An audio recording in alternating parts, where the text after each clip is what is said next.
tonight Barack Obama's long-awaited mission, comforting survivors of the 9/11 nightmare. We say we will never forget. We mean what we say.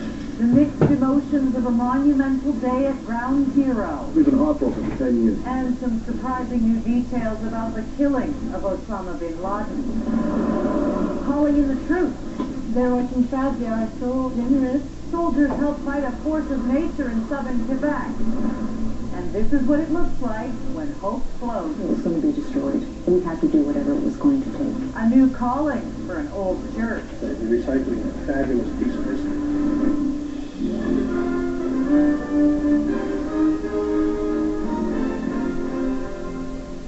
CTV National News with Lloyd Robertson. Reporting tonight, Lisa Lefland. Good evening. For the first time since the September 11 attacks, the grief at Ground Zero was tempered today by a tangible sense of relief.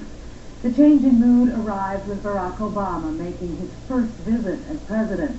He didn't mention Osama bin Laden by name, but victims' relatives say the death of the terrorist mastermind is the best news they've heard in nearly a decade. CTV's Paula Todd has the story tonight from New York.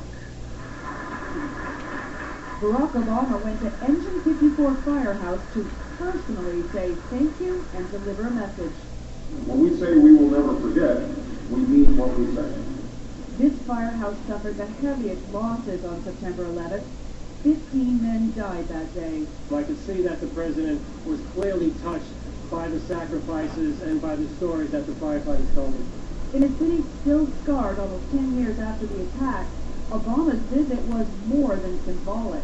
He acted as the commander-in-chief, and I'm very proud to be an American, and he did the right thing. It represents something that we've been waiting for 10 years. To me, it's very important. Under a bright, sunny sky, Obama laid a wreath of red, white, and blue flowers to honor the more than 3,000 people who died. The president prayed silently in front of the survivor tree, a pear tree that somehow kept growing after being pulled from the smoldering wreckage of the World Trade Center. Obama did not make any public comments, but spoke privately with 9/11 families. It was just a very amazing moment in our life. He was awesome. We've been heartbroken for 10 years. This is the first bit of good news that we got, that the murderer was brought to justice. The solemn scene at Ground Zero was a sharp contrast to Monday night, when New Yorkers spontaneously celebrated the death of Osama bin Laden. New York Senator Chuck Schumer says it's given the nation a boost in the war on terror. We now know we're going to win it. So we feel good about all of that, but there's a hole in New York's heart. Obama left New York as he arrived to cheering crowds. Obama's visit was more than a public relations victory. He built more acceptance of the killing of bin Laden, and he's reignited America's appetite to continue the fight against terrorism. Lisa? It's true, Paula. That fight certainly does not die with bin Laden, but his death seems to have really revived Barack Obama's image. Did you feel that connection there at Ground Zero? Absolutely. The crowds erupted. They went wild when he finally came out of the ceremony. There were shouts of 3 cheers and thank you. He has been criticized today, though, for not showing enough emotion. But the survivors, the relatives of the victims of 9/11, he met with them privately, and they said he hugged them warmly, and they believe that they saw his heart. So it's a fine line to walk, Lisa, between crass politicking and caring, but he seems to have finessed it. An important day. Thank you, Paula Todd from Ground Zero. Tonight, well, tomorrow, the U.S. president will meet with some of the Navy SEALs who helped bring bin Laden down. Tonight, we have fascinating new details about what really happened during that raid, but it's a story that just keeps changing. With CTV's Washington Bureau Chief Paul Workman with what we know now. The White House version of what happened in bin Laden's secret hideout went like this. Spokesman Jay Carney. The resistance was consistent from the moment they landed till the end of the operation. And from CIA Director Leon Panetta. There were some firefights that were going on as these guys were making their way up the staircase in that compound. Other U.S. officials now say there was no sustained firefight. Only one man shot at the Navy SEALs, and he was killed in the early minutes of the operation. Some of it in the very early reports probably weren't exactly accurate, but it doesn't trouble me. That's just kind of the fog of war, and that's just the way things work. NBC News is now reporting that bin Laden's son was killed on a stairway. And when bin Laden poked his head out to have a look, the SEALs shot and missed. Seconds later, 2 commandos stormed his bedroom, wounded his wife, and killed bin Laden with 2 shots. We're also learning more about the helicopter that had mechanical problems and had to be left behind, but only after the commando team blew it up. And why was that? Because military analysts believe the SEALs were using something rumored but never seen before, a stealth Black Hawk helicopter. One of the things that really stands out is they have a little disc over the rotor, which is really designed both to baffle the sound and to deny radar signature. This is what a normal Black Hawk sounds like. This is the sound of an experimental version of a stealth chopper. People in the neighborhood never heard it coming until it was directly overhead. Officials have already analyzed some of the documents found in bin Laden's compound. They show he considered attacking U.S. rail lines to mark the 10th anniversary of 9/11, but there is apparently no evidence that thought is active, Lisa. And thank you, Paul. CTV's Paul Workman in Washington tonight.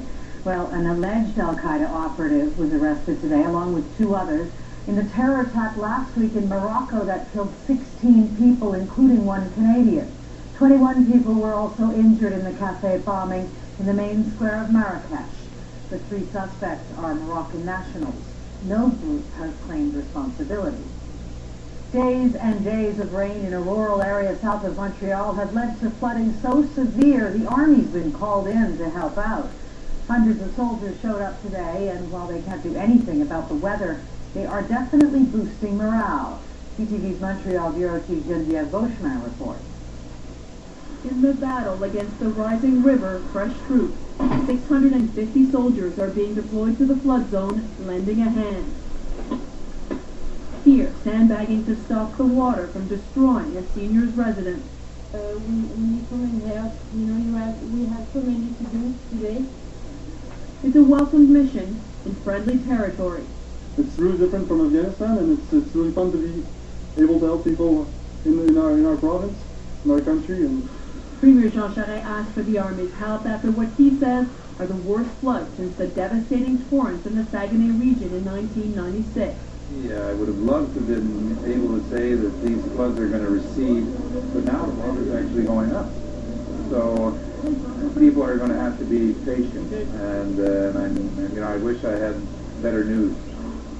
In some areas, the Richelieu River overflowed its banks back on April 23rd. Since the water has crept into more and more homes and businesses, and with no drinking water, no bathroom facilities, more and more are being evacuated. And while some residents have lost the fight to save their property, others want to stay to keep pumps going.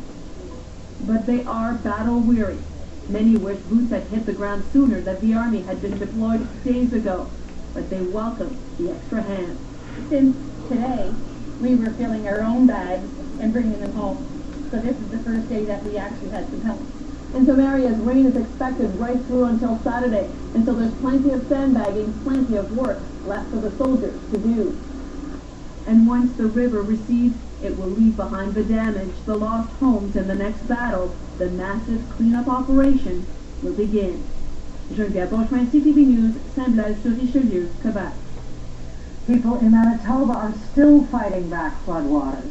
Rising water levels are threatening homes along the Assiniboine River west of Winnipeg, where homeowners are busy reinforcing dikes or building new ones.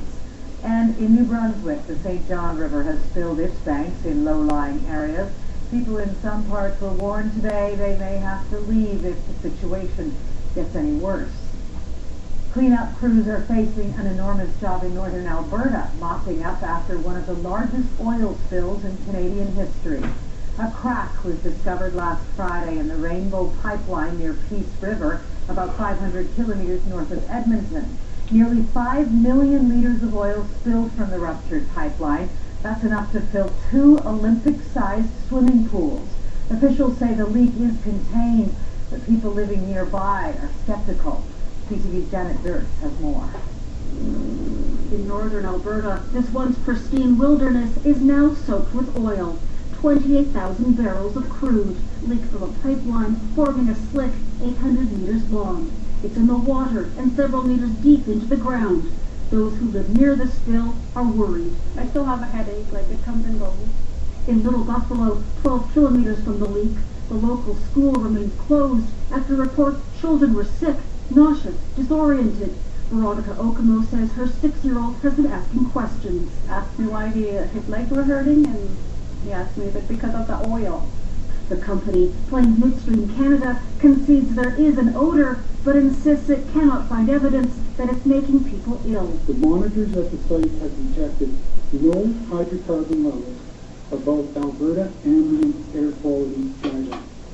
First Nations leaders are not so convinced. Ground's still frozen, I think the effects of it, we won't see probably till after the cleanup and beyond. And the chiefs worry the pipeline, built 44 years ago, is simply too old. Is this a disaster, a first one of many? Who knows? Plains Midstream Canada says it regrets any adverse effects from the leak. So far, 6 beavers and 10 ducks have perished. I think it is a wake-up call, and I think it highlights the cost. We can't afford to continue to pollute our rivers.